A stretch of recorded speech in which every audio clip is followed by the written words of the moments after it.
All right, let's jump right into this explainer and trace the absolutely incredible journey of Lord Hanuman. We're going to be tracking his path from an ancient epic hero all the way to becoming a subject of modern 21st century scientific study. We'll explore how a figure born in the pages of sacred texts has somehow crossed the boundaries of time, culture, and even academic disciplines. Now, you might be wondering, how exactly does a mischievous, mythological child become a symbol of infinite strength? And then, of all things, modern material science? It's a fascinating question. And to answer it, we really have to look beyond the surface of the myths.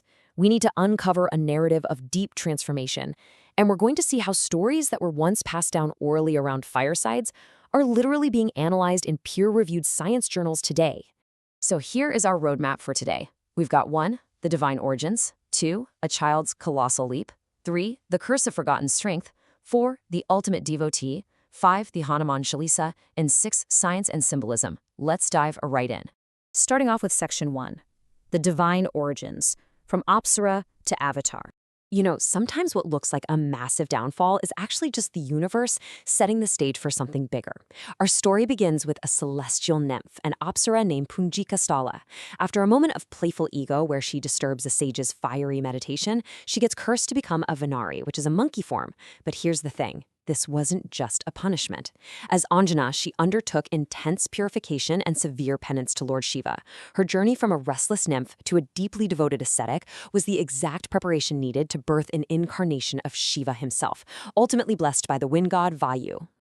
Moving right along to Section 2, a child's colossal leap, reaching for the sun. Picture this for a second. You've got an incredibly powerful toddler looking up at the dawn sky, and he actually mistakes the bright red rising sun for a delicious, glowing fruit. So what does he do? He leaps, and with such speed that he actually beats the cosmic entity Rahu to the sun during an eclipse. Well, to stop him and restore cosmic balance, Lord Indra strikes the child on the jaw with his thunderbolt. And actually, that specific injury is the origin of the name Hanuman, which means the one with the disfigured jaw.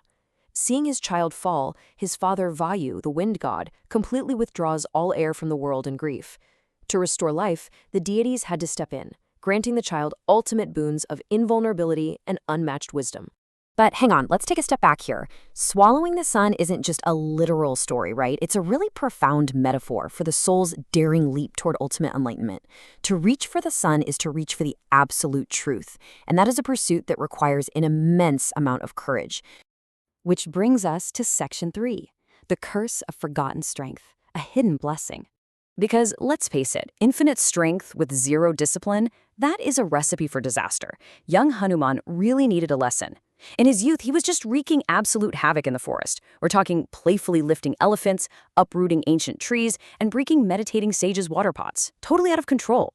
So out of frustration, the sages cursed him to forget his strength, and the result? He became incredibly calm, grounded, and completely unaware of his monumental power until a bear named Jambavan reminded him of it years later. It was basically a brilliant mechanism to teach him humility.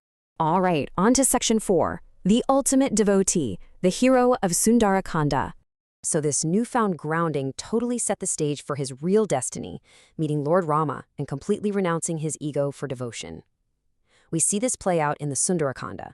Now, this is the only chapter of the Ramayana epic where Hanuman, not Rama, is the primary protagonist. His unmatched heroics are front and center here. He crosses the ocean and defeats sea demons. He discovers Mother Sita in Lanka and gives her hope with Rama's ring. He deliberately gets captured just so he can burn Ravana's citadel to the ground. And later, he literally lifts the entire Dronagiri mountain just to retrieve healing herbs for Rama's injured army. Now, you've probably seen those statues of Hanuman covered entirely in bright orange or red paste. Have you ever wondered why? Well, when Mother Sita told him that wearing a tiny pinch of vermilion, or sindoor, pleased Lord Rama, Hanuman didn't just put a little dot on his forehead. No way. Out of pure childlike devotion, he immediately smeared his entire body in it. It's just such a perfect snapshot of his personality, a fierce, unstoppable warrior who is driven entirely by pure, innocent love. Fast forwarding a bit, we hit Section 5, the Hanuman Chalisa, a 16th century marvel. So we're in the 16th century.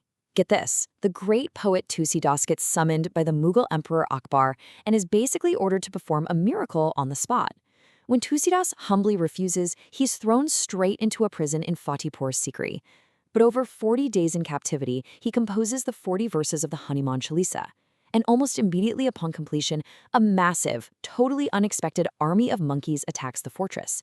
They overwhelm the guards and practically force Akbar to release the poet.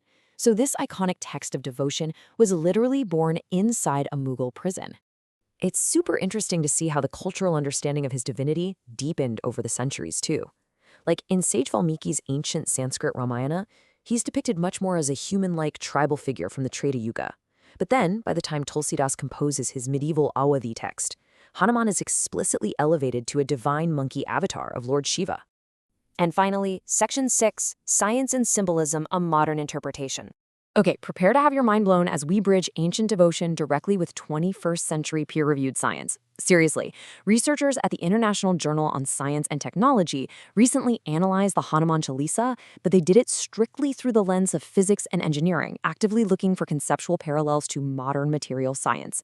And the overlaps they found are just absolutely wild. The metaphors detailing his Vajra, or diamond-like strength, and his ability to shapeshift from a giant all the way down to a fly, they map perfectly to our modern understanding of structural resilience, nanomaterials, and elasticity.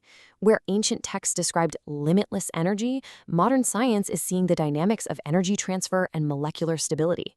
The poetic descriptions of his physical form perfectly mirror how advanced materials behave under extreme stress in modern engineering. It's a total game changer for how we read these texts. So, I want to leave you guys with this thought. If a 16th century poem can so perfectly mirror the very principles of modern material science, what other incredible truths are just waiting to be decoded in our ancient myths? Our ancestors wrapped some really profound universal mechanisms inside these beautiful, memorable stories. So what else might we discover if we just look a little closer? Thank you so much for exploring this fascinating explainer with me. Stay curious, keep learning, and I will catch you next time.